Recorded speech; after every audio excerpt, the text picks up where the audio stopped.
Hello, this is Juliette from Love Life, Love Relationships, and welcome to day 17 of our YouTube challenge. I trust you've been watching some of the 29 other amazing women out there and all the tips that they have to share. Today I'd like to start with a story, and the story it comes from actually the research that I've been doing for my next book, which is on successful relationships.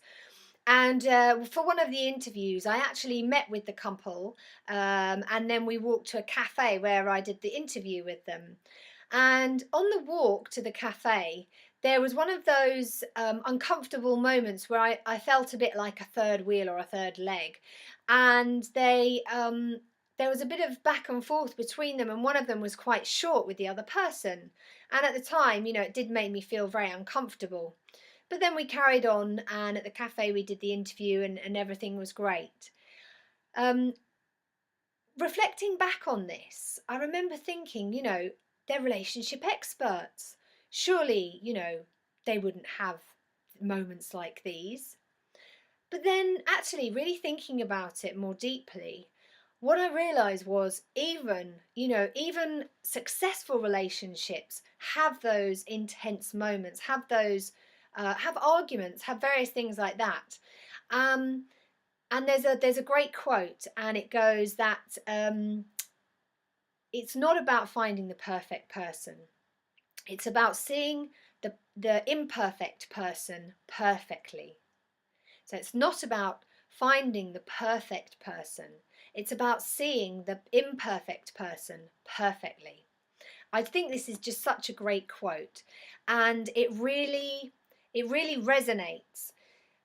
There is, I don't know if you've noticed, but there's this huge movement about finding your soulmate, the perfect partner for you.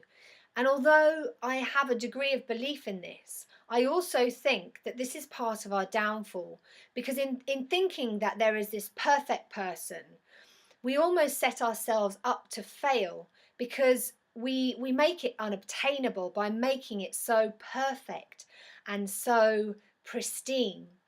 And in my new book, my next book that's coming up, one of the things that I look at is what we have as our definition of a successful relationship.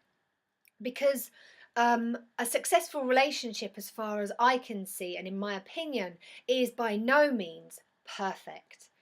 So my request for you today is to use green light thinking, which means to just write and write and write anything that comes out, and then after you've done the green light thinking, you can refine what you've written down.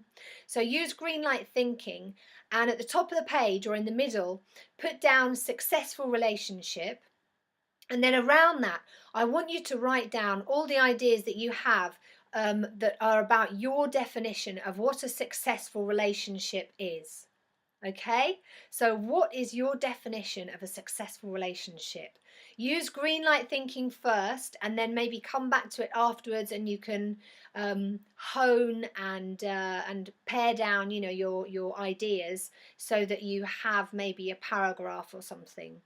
I would love to hear from you on what specifically these are. So please do write your comments, write your questions. Feel free to ask me any questions, and I'll get back to you as soon as possible. I hope that all of you are signed up by now to our business challenge website, where you can get in contact with 29 other women as well as myself. And I look forward to seeing you tomorrow. So do take care, and I'll see you soon. Bye.